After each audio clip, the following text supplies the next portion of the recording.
Cuando alguien me pregunta cuál es mi evangelio favorito, se me hace complicado responder esa pregunta. Porque yo creo que cada uno de los evangelios o cada uno de los libros, entiéndase Mateo, Marcos, Lucas, Juan, tiene su particularidad, tiene su audiencia y tiene su propósito. En el caso de Mateo, aunque no fue el primer libro que se escribió de los evangelios, se colocó como, ¿verdad? Primer libro del Nuevo Testamento porque es quien tiende ese puente entre el Antiguo Testamento y el Nuevo Testamento. Por eso vemos en el libro de Mateo a un Jesús diciendo, ustedes escucharon que se dijo, pero yo digo. Entonces en Mateo vamos a tratar de ver esa conexión entre el Antiguo, entre lo que se dijo y este es el cumplimiento. No obstante, Juan, el Evangelio de Juan, es bello. De todos los libros que escribió Juan, las cartas, Apocalipsis, el Evangelio, yo creo que el Evangelio de Juan es una obra fantástica de un contenido altamente teológico, en donde vemos que el autor del libro a esos milagros de Jesús le llama la señal. El propósito del libro es fabuloso también. No se puede quedar atrás Lucas. De Lucas puedo decir muchas cosas, pero si hay algo que me fascina mucho de Lucas, capítulo 14, el costo de ser discípulo de Jesús, el capítulo 15, la trilogía de parábolas, la parábola de la oveja perdida, la moneda perdida, el hijo pródigo. Pero no se me puede quedar atrás el libro de Marcos. Y de eso es lo que hoy quiero hablarte. Estoy estudiando con un muy buen amigo este libro, este fabuloso libro.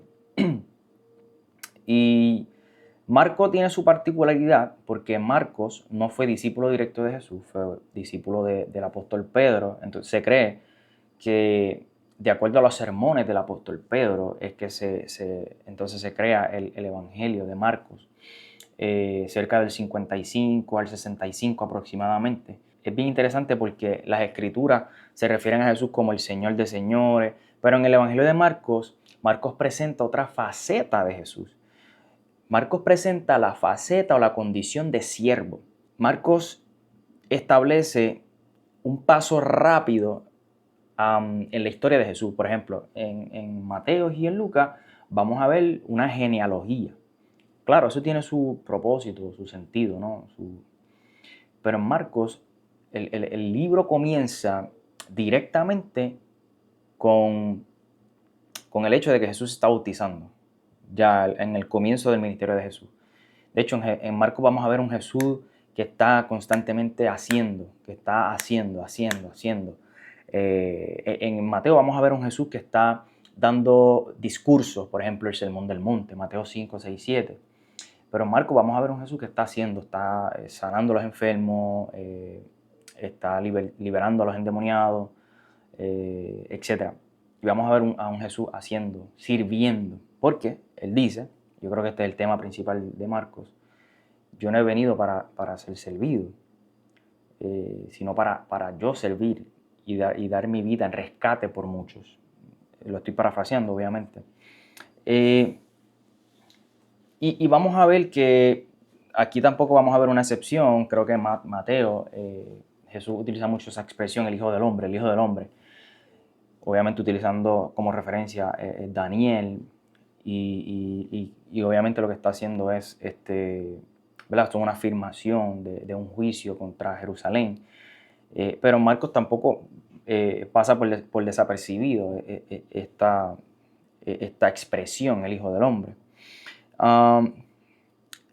Yo quiero tratar de hacer un tipo compendio, ¿no? de algunas cositas que he visto en el libro de Marcos que me gusta muchísimo y ahora que lo estoy volviendo a estudiar con un amigo y compañero de trabajo, pues he querido como hacer este tipo de formato de video para pues, compartir lo que he venido aprendiendo con el pasar de los años y lo que he estado compartiendo y refrescando, porque muchas de las cosas que estoy compartiendo con mi compañero y mi amigo son cosas que ya yo sabía, pero no había tenido la oportunidad quizás de detenerme y hacer un video y compartirlo con ustedes.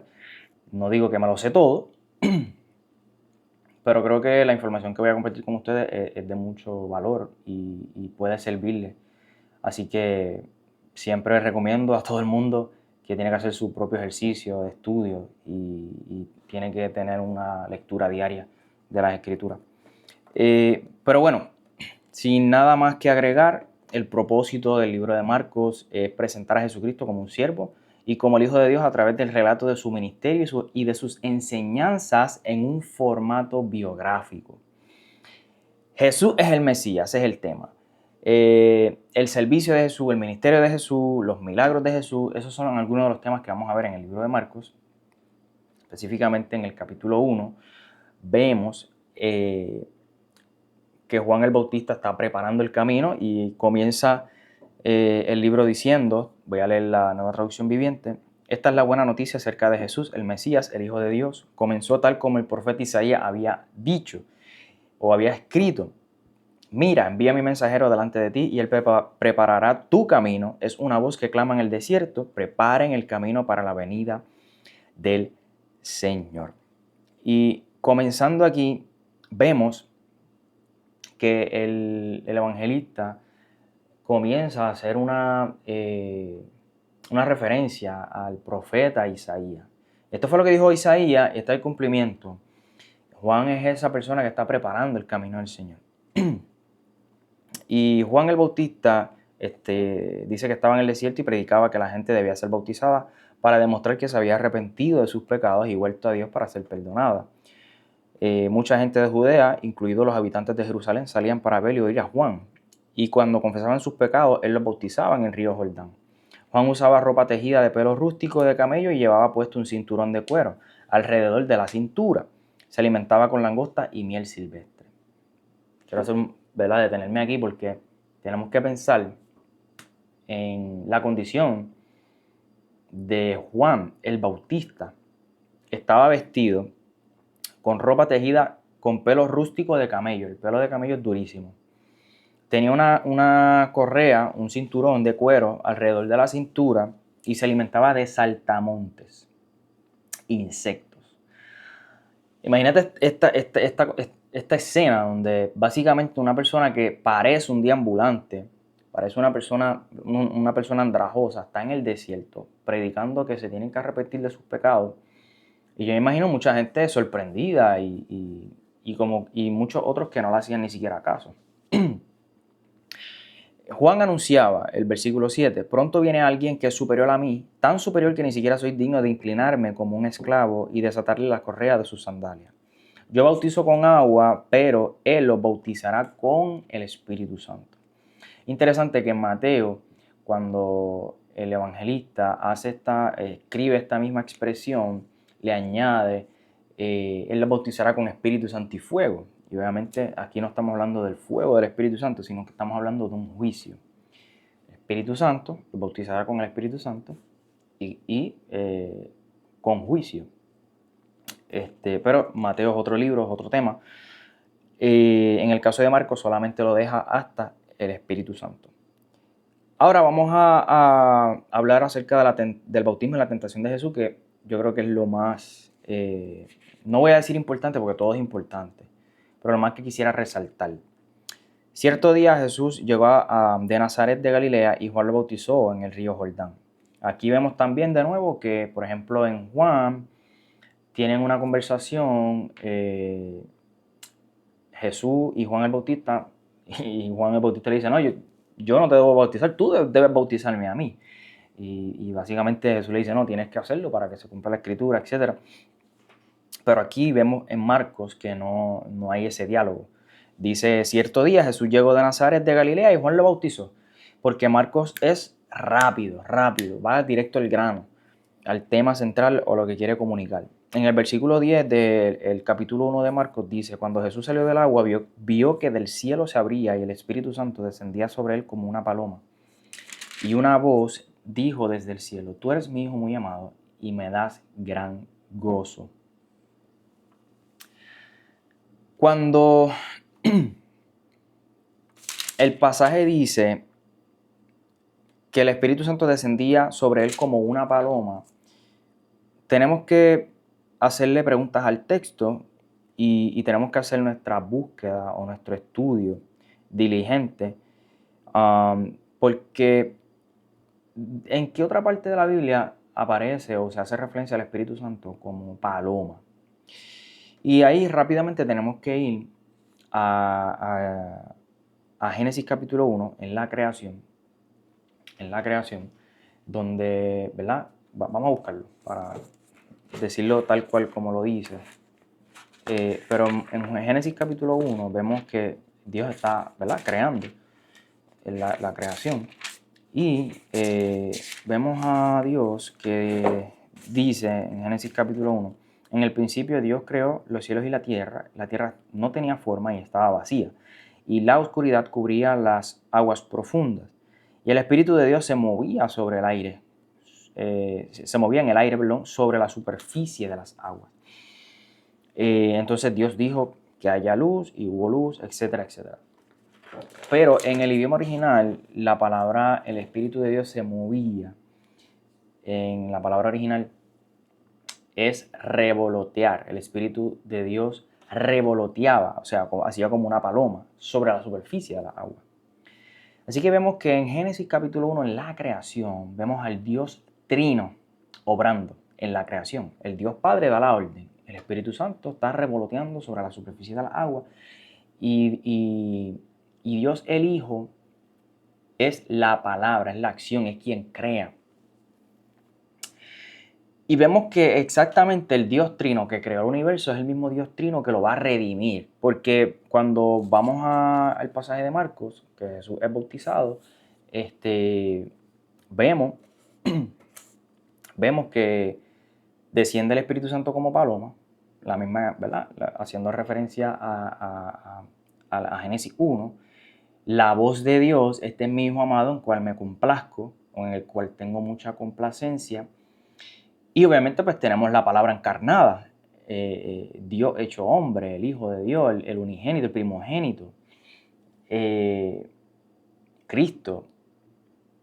Y Marcos, y aquí voy a citar a Timothy Keller, Marcos básicamente dice que en la creación del mundo el Dios Trino participa, pero también participan o están presentes en el bautismo de Jesús.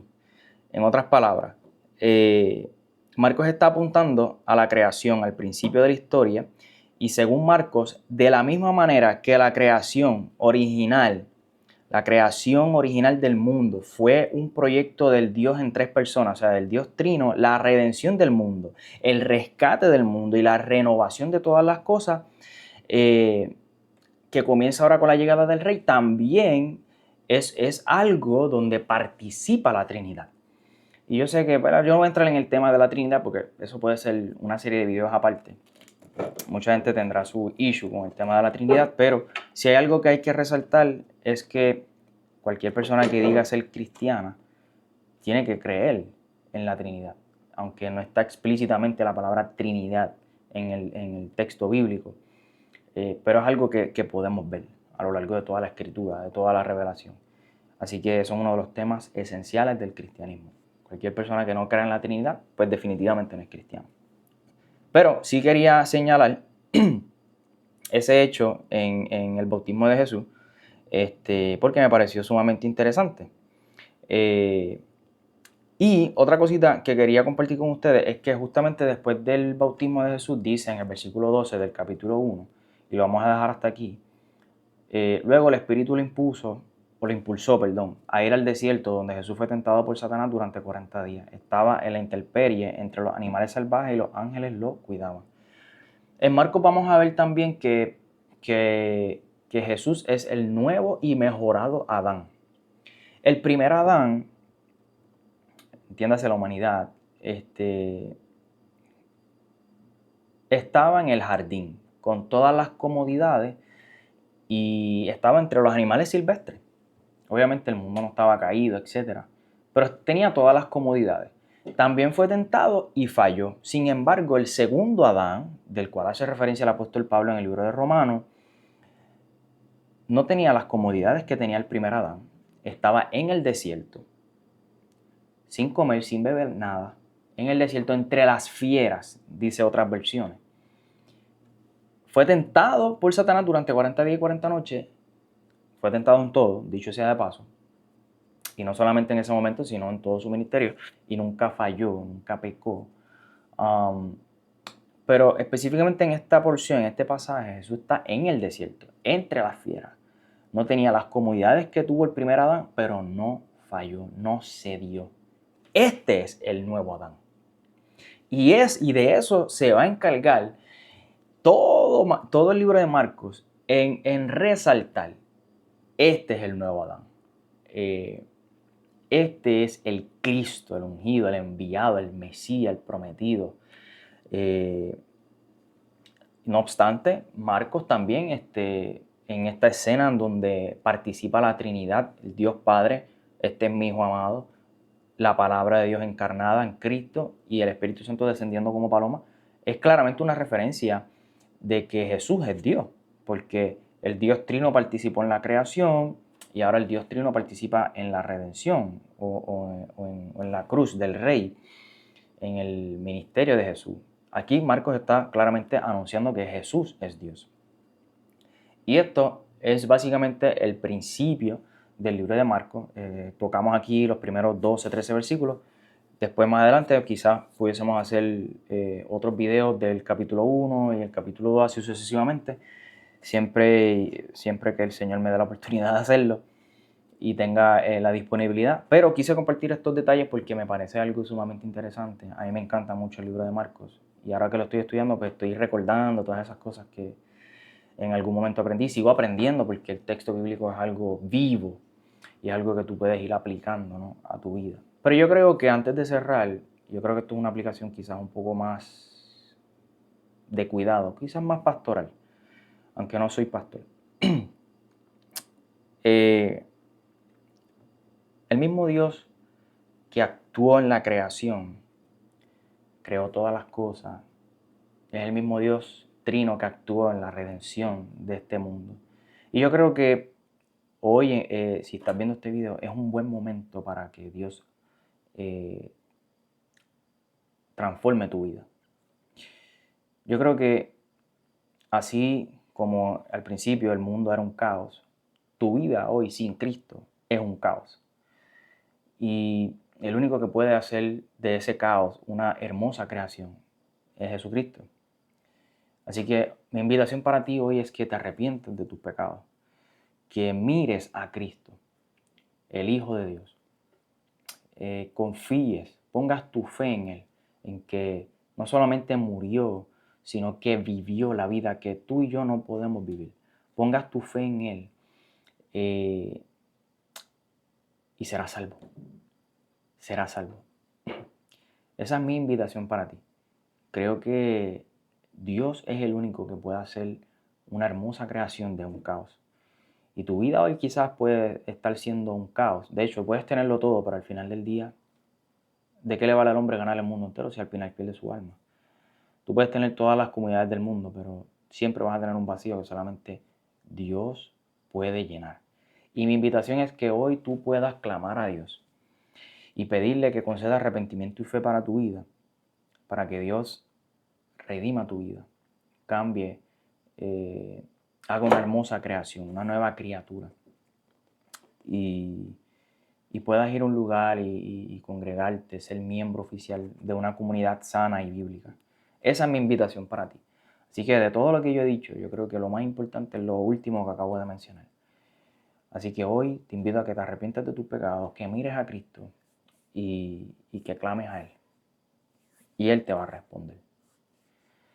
Sin nada más que agregar, ahora sí, nos vemos en la próxima. Chao.